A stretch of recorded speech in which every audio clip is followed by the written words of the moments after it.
Hi guys, welcome back to the channel. So as we know, an associate head coach, Melissa Batie-Smoose, she was suspended from her role at SJSU after she filed a complaint against the university, the NCAA, and the Mountain West Conference. Now this coach has NCAA accolades. She has a good track record working as a coach, but fortunately after filing this complaint in defense of women's sports, in defense of female athletes, she ends up getting suspended. And one person who's reacting to the news is Brooke Slusser.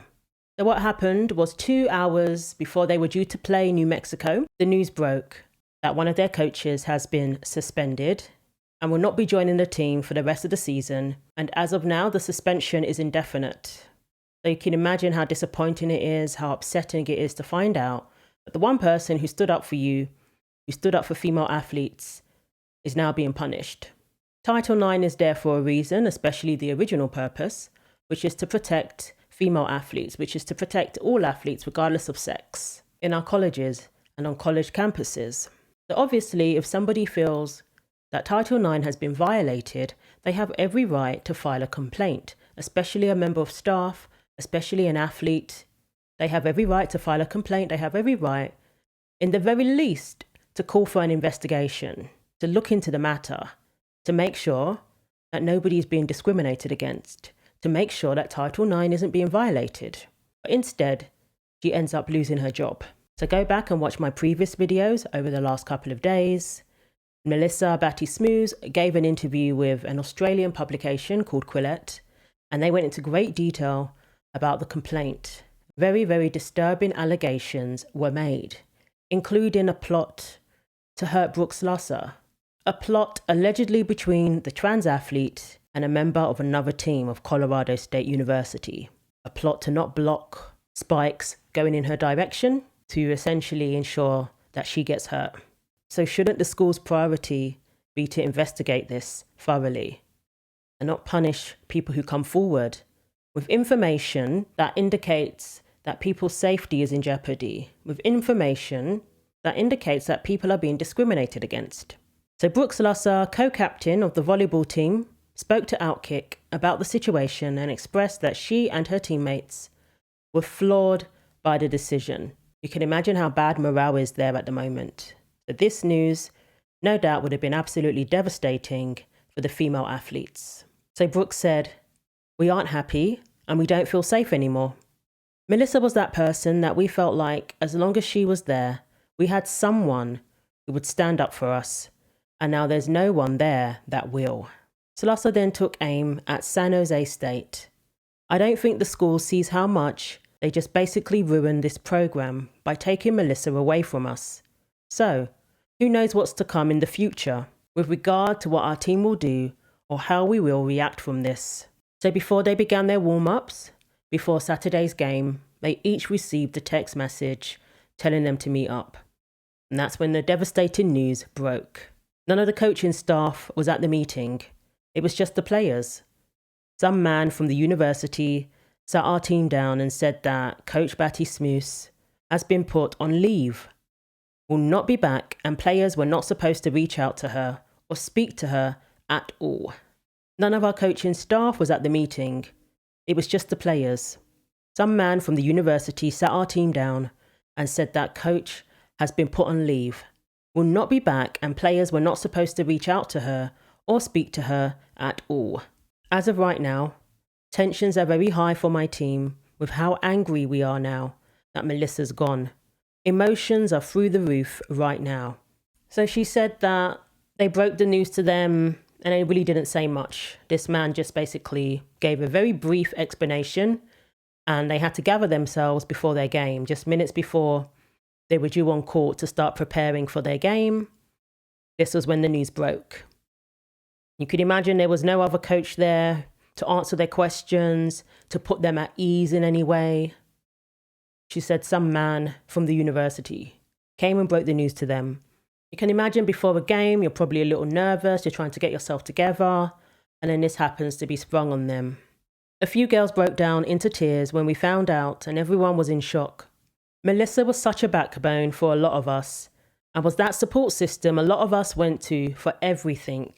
So they did go on to play New Mexico, one of the teams who is not forfeiting and refuses to forfeit, and they did go on to win. I went up to one of my teammates and I said, I need your support today on the court. I'm struggling right now. And it was hard for me to be able to get through that match. So on X, Brooke posted the following, reacting to the news that her coach had been suspended. My assistant coach spoke truth to protect my team. Then they fire her. They took away the only safe space we had in the program because she knew that it was right to stand up for the 18 women on the team, not one man. Brooke is incredibly bold. It's incredibly bold of her to continue to speak up, to address this matter. It's incredibly bold of her to join the NCAA lawsuit. She revealed some things that is very important for people to know. That this university didn't even inform her that there's a male player on the team. That the person she's sharing a hotel room with is male. The person she's sharing accommodation with is male. Very important for people to be aware of this, especially in court, in regards to this lawsuit. So what she's doing is incredibly courageous. And now she's standing up for her coach. Thankfully, Brooke has received a lot of support. But she also received a death threat. And security at these games has been heightened as a result. Slusser posted on X after the match about the school suspending Batie-Smoose, and she referred to it as SJSU firing the assistant coach. So Outkick asked her for clarification why she used the word fired instead of suspended. When the word suspended is used, there's hope. This is just temporary, they'll be back, right? She said to the public, they're saying that she's just pending on leave, and they don't really know what's going to happen yet. But everything they've shown us with their actions, they have fired her. I believe her. Time will tell. Time will tell, but yeah, it's not looking good. And coach Melissa Batie-Smoose, she said that she's going to weigh up her options and see where to go from here. Slusser expressed that she felt Batie-Smoose's support of Slusser and the other women on the team who expressed concerns about Blair Fleming, transgender, biological male, made the school anxious to try and get rid of her. I know that SJSU administrators weren't happy that she was supporting me, and she showed from the beginning that she agreed with my opinions that I've voiced and the actions that I've taken. And they weren't happy about it because, obviously, they decided to fully support having a man on the team and not wanting to support anyone but that one person. I think her speaking publicly finally gave them a legal reason to get rid of her. You can imagine they're saying that she's revealing private information, she's making allegations, a lot is being revealed. Maybe it's a sign of them panicking, wanting to get rid of the person who's speaking out. So they wanted to get rid of her. Who knows what she's seen? Who knows what goes on every day? People need to know exactly what's going on. Because too many times this issue has been downplayed. Oh, it's not a big deal. It's only a couple of trans athletes. We need to know the full extent of what these female athletes are dealing with. Slusser also explained that she meant when she referred to the associate head coach as the only safe space in the program. She's literally the mother of the team, that person that anyone could go and talk to about anything and feel heard. The fact that they took that away, now there's no safe space anymore to go and speak freely among anyone in our coaching staff. I think that's the hardest part about this whole thing. It's so upsetting to hear that. These young women are going there and they're trying to focus on playing volleyball. They're trying to focus on doing the right thing. A lot of pressure on them because there's still people who say, why are you still playing? And all this kind of thing. They're worried about their scholarships. There was an email sent by a lawyer. Apparently he's not practicing anymore, but he sent advice to one of the coaches, Mr. Kress, saying that, they would be within their rights to strip Brooke of her scholarship, of her captaincy, throw her off the team. This is what's hanging over their heads, and we wonder why they don't speak out.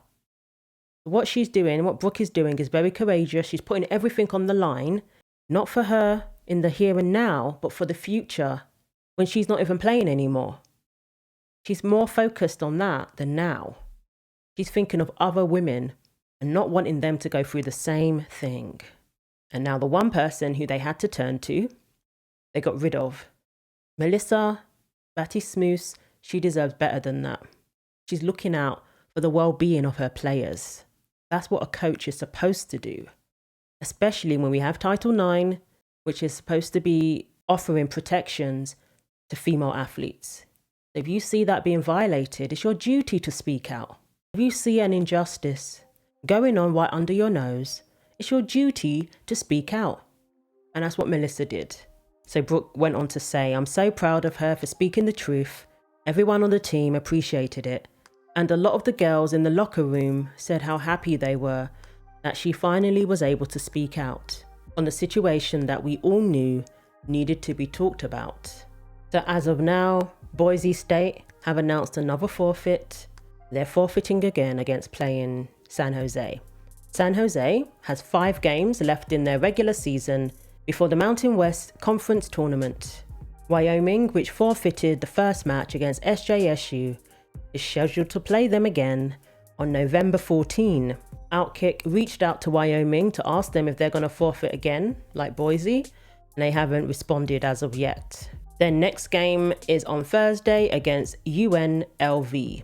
So let me know what you think. Leave some messages of support for Melissa down below. She's a hero, she really is. This is the one person who has stood up for these girls in the thick of everything. Thanks for watching. Like, comment and subscribe. Take care of yourselves, and God willing, I will see you in the next video.